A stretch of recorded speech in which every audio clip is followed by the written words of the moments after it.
ارشاد فرماتے ہیں جب شہید شہادت کا جام نوش کرتا ہے تو اللہ کا دیدار کرایا جاتا ہے. اللہ کا دیدار امام حسین کر رہے تھے. اللہ ان کے اپنے دست اقدس میں حسین کے خون کو سنبھال کر پوچھا حسین بتاؤ تمہیں اپنے خون کے بدلے کیا چاہیے, شہادت کے بدلے کیا چاہیے؟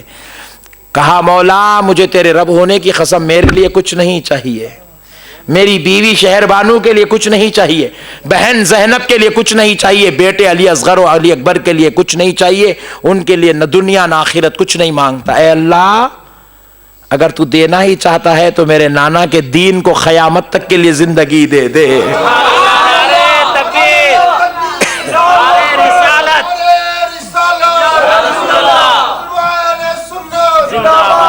اللہ کہتا ہے, امام حسین کہتے ہیں اے اللہ دینا ہی چاہتا ہے میرے خون کا بدلہ, میرے بچوں کے خون کا بدلہ, تو مولا قیامت تک مسجدوں سے آذان کی آواز دے دے.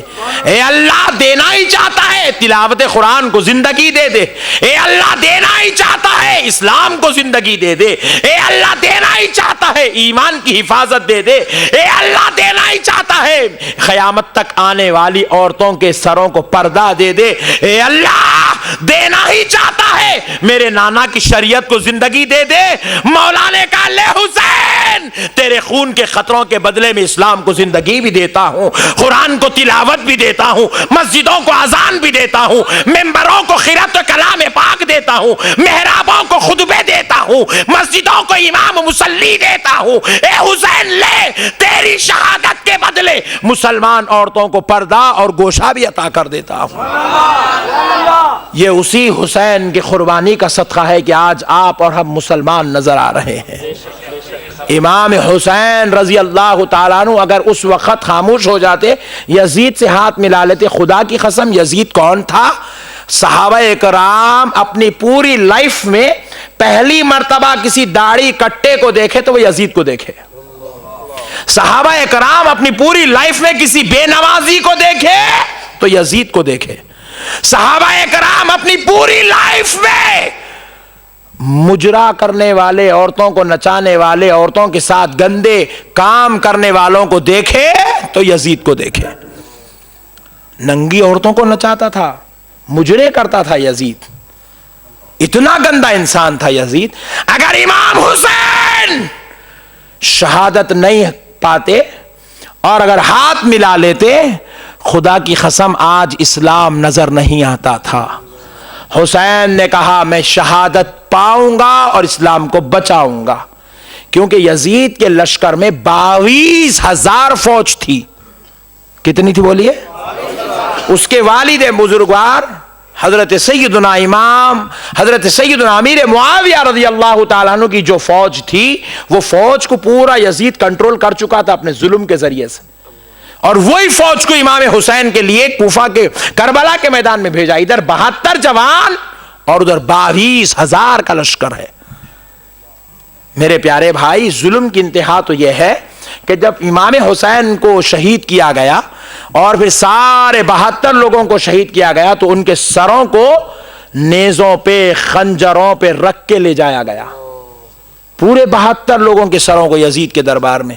آپ بتائیں بھائی کتنا بھی بڑا ظالم ہے, مار دیا قصہ ختم, چھوڑ دیتا, بھاگ جاتا, نہ تو جا کے پولیس اسٹیشن بڑھ آتا. مگر اس کی ظلم کی انتہا دیکھو, قتل کروا دیا.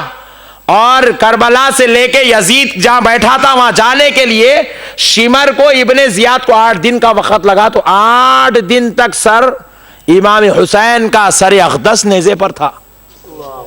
8 دن تک امام حسین کا لاش مبارکہ کربلا میں پڑا ہوا تھا.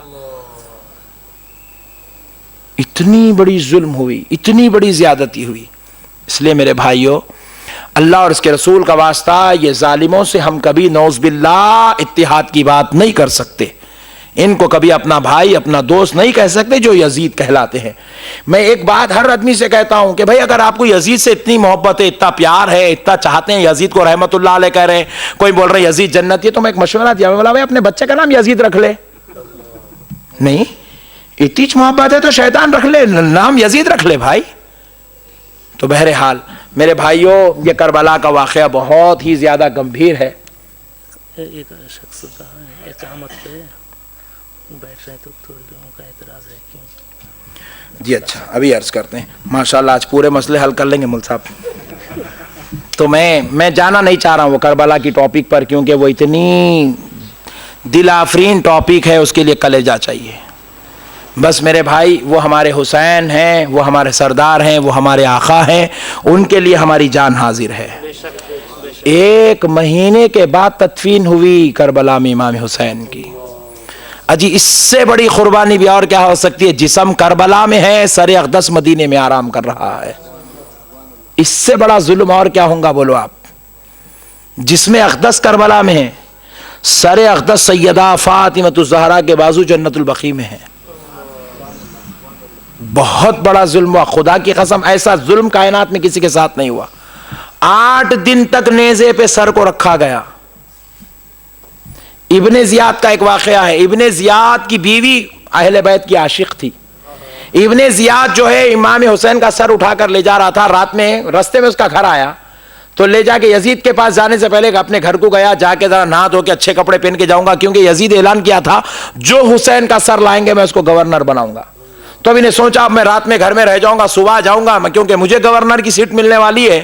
تو لے کے آ کے امام حسین کا گھر اپنے گھر میں امام حسین کا سر مبارک رکھا. تو اس کی بیوی کا نام اسما تھا.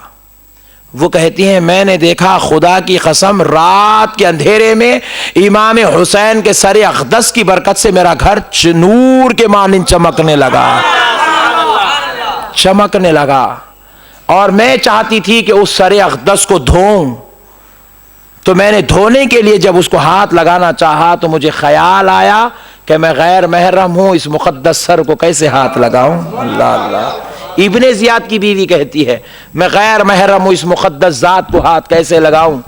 کہتی ہے کہ میں اس لائق ہی نہیں کہ اس کو چھوؤں.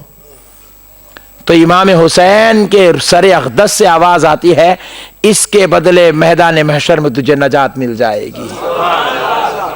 ایک مشہور واقعہ بھی امام حسین کا سر مبارک نیزے پہ رکھ کے لے جایا جا رہا ہے. ایک قاری قرآن سورہ کہف کی تلاوت کر رہا تھا اور غلط آیت پڑھ رہا تھا، مسٹیک کر رہا تھا، زبر زیر پیش کی مسٹیک کر رہا تھا. امام حسین کا سر مبارک پلٹتا ہے، اس قاری قرآن کی اصلاح کرتا ہے کہ دیکھ کر پڑھ، وہاں ویسے نہیں ایسا لکھا ہوا ہے. بعد شہادت کے بھی امام حسین کی کرامتوں کا سلسلہ جاری تھا. میرے پیارے بھائی، اب میرے بھائی نے ایک سوال کیا، حضرت میرا مسئلہ ہے کہ اقامت میں کیوں بیٹھنا؟ تھوڑے لوگوں کا اعتراض ہے کہ بیٹھنا کا کیا مسئلہ ہے. اچھی بات ہے میرے بھائی، یہ اعتراضات کو اپن ایسا دستی میں بند کر لیں گے. یہ اب تک اعتراضات اتنے ہو گئے، اللہ رحم کرے. یہ اعتراض کمپنی پہ، یہ کمپنی کچھ بند کر دیں گے جی. میں سوچ رہا ہوں یہ فاتحہ کب تک اپن مردوں پہ، دکانوں پہ، کھانے، ایک دن یہ اعتراض کمپنی پہ فاتحہ پڑھ دیتے ہیں، قصہ ختم. کیا بولتے ہیں بھائی؟ رہے بانس نہ بجے بانسوری. کب تک بجائیں گے بانسوری؟ ان لوگاں بجاتے جانا، ہم لوگاں جواب. 1400 سال سے یہ چل رہا.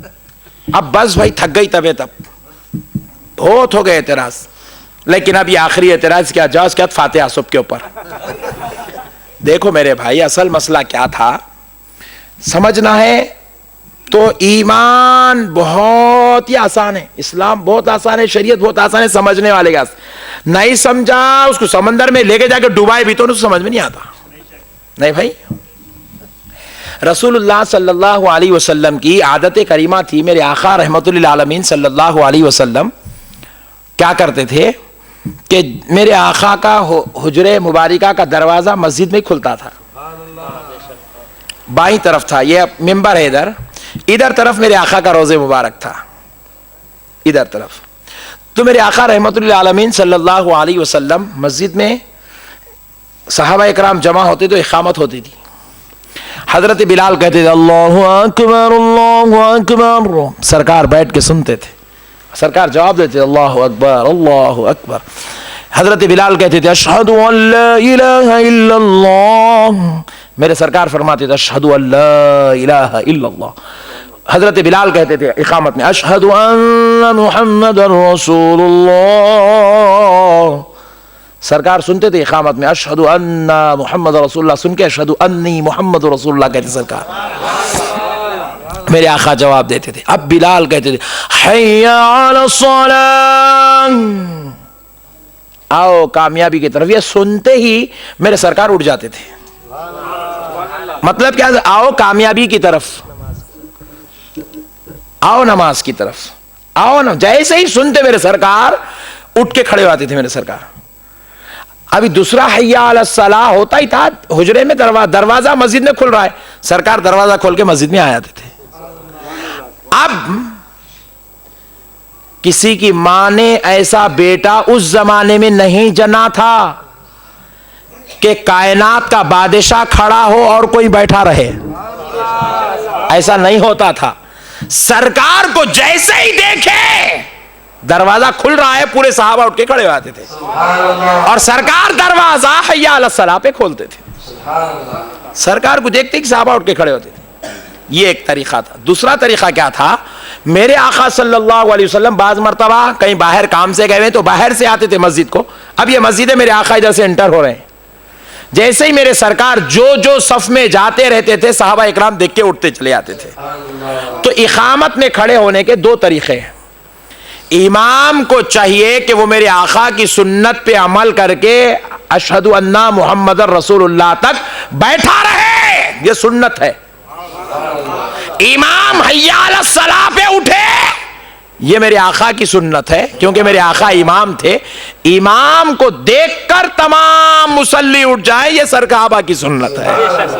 یہ صحابہ کی سنت ہے.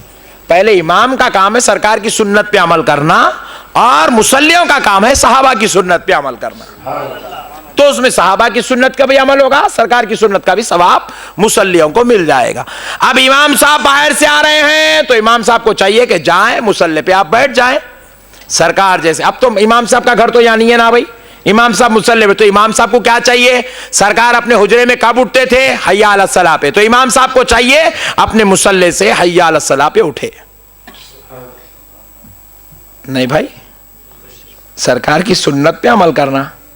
میں کئی امام صاحب کو بولا ایک حدیث لاؤ نا جی، سرکار پہلے سے کھڑے رہے سو. نہیں لائی جی بھائی، اب تک نہیں لائی جی. میں پوری دنیا میں بولتے پھر رہا ہوں میرے بھائی، یہ بزرگوں سے میرے واسطے دعا کی گزارش ہے، آپ میرے لیے دعا کریے. میں پوری دنیا میں بولتے پھر رہا ہوں، ایک حدیث لے کے آؤ میرے بھائی میرے آقا بغیر ٹوپی کے نماز پڑھے سو. پوری لائف میں میرے سرکار بغیر ٹوپی کے نماز پڑھے، ایک حدیث لاؤ بلا. میں ایک ہی حدیث لاؤ بلا. ایک حدیث لاؤ میرے بھائی میرے سرکار کی داڑھی اتنی بڑی تھی سو. سرکار کی نہیں تھی، ان کی جان دو. حضرت ابو بکر کی اتنی تھی، بلکہ لاؤ. حضرت علی، حضرت عمر، حضرت عثمان، حضرت امام حسن، امام حسین، حضرت بلال، حضرت ابن عباس، حضرت عبداللہ ابن عمر، کس کی تو بھی لاؤ جی بھائی، اتنی بڑی داڑھی تھی. نہیں لا سکتے. میں بولا حضرت فاطمہ مسجد کو جا کے نماز پڑھے سو، ایک حدیث لاؤ بولا. عورتوں کو نماز کو لے جا رہے، ایک لاؤ بولا. اب تک نہیں لا رہے. لا رہے نہیں میرے بھائی. عجیب لوگ ہیں، خالی گمراہ کر رہے ہیں، اور آپ لوگوں ان کے باتوں میں نکو آؤ. اللہ کے واسطے آپ جو ہے اپنے آپ کو بچاؤ میرے بھائی. انشاءاللہ تحریک صدا اسلام کا کام کریں گے. وما علینا الا البلاغ والحمد للہ رب العالمین.